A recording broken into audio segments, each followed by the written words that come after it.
Assalamualaikum warahmatullahi wabarakatuh.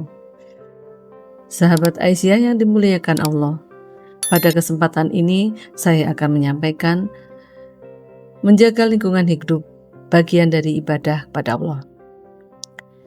Akhir-akhir ini telah terjadi bencana alam di beberapa wilayah di Indonesia, yaitu banjir dan tanah longsor. Banjir yang terjadi sangat nyata disebabkan oleh kerusakan hutan, dengan bukti adanya kayu gelondongan yang ikut terbawa banjir. Penambangan liar juga ikut andil dalam hilangnya tanaman, sehingga pada saat hujan, maka terjadilah banjir dan longsor.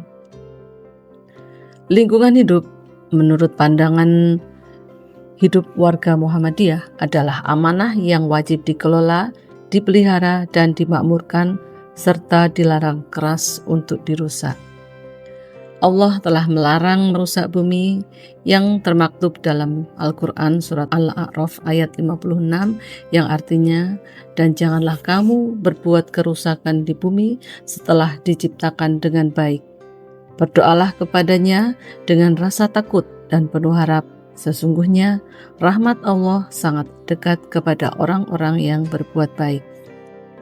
Larangan merusak tanaman dan binatang juga termaktub dalam Al-Quran surat Al-Baqarah ayat 205 yang artinya, "Dan apabila ia berpaling dari kamu, ia berjalan di muka bumi untuk mengadakan kerusakan padanya dan merusak tanaman-tanaman dan binatang ternak, dan Allah tidak menyukai kebinasaan." Akibat dari kerusakan alam telah Allah firmankan di dalam Al-Quran surat Ar-Rum ayat 41 yang artinya, "Telah tampak kerusakan di darat dan di laut disebabkan karena perbuatan tangan manusia, supaya Allah merasakan kepada mereka sebagian dari dampak perbuatan mereka, agar mereka kembali ke jalan yang benar." Sahabat Aisyah yang dirahmati Allah, warga Muhammadiyah diwajibkan melakukan konservasi sumber daya alam, mempraktekkan budaya bersih, dan aktif dalam aksi nyata melawan kerusakan lingkungan sebagai wujud dari iman. Manusia diciptakan sebagai khalifah di muka bumi seperti yang tertuang di dalam Al-Quran Al-Baqarah ayat 30.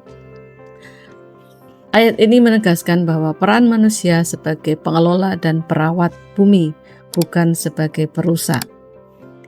Keseimbangan alam termaktub di dalam Al-Quran surat Al-Qasas ayat 77 yang artinya, "Dan carilah pahala di negeri akhirat dengan apa yang telah dianugerahkan Allah kepadamu, tapi janganlah kamu melupakan bagianmu di dunia, dan berbuat baiklah kepada orang lain sebagaimana Allah telah berbuat baik kepadamu, dan janganlah kamu berbuat kerusakan di muka bumi."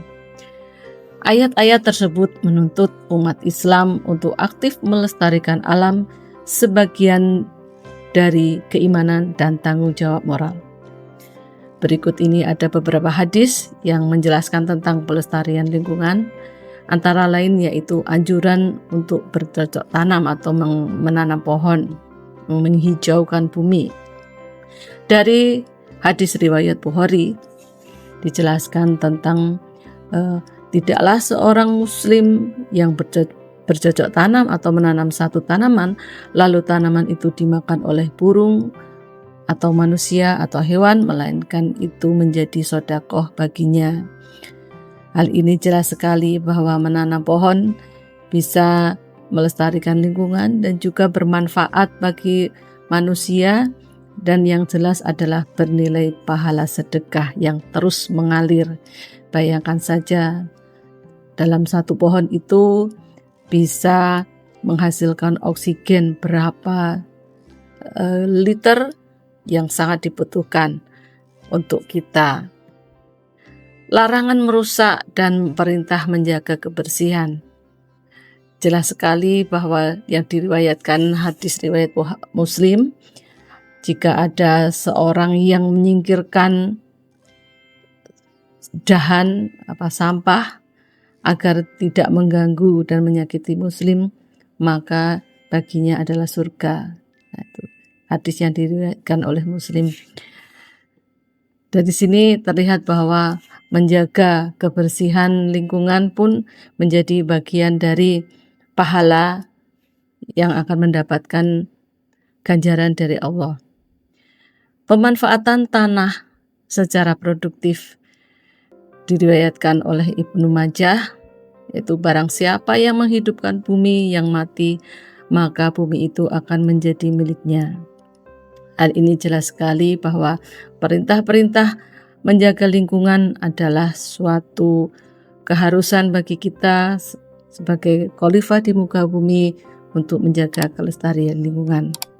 Demikian yang dapat saya sampaikan. Nasrul minallah wa fatkum qarib wa basyiril mu'minin. Wassalamualaikum warahmatullahi wabarakatuh.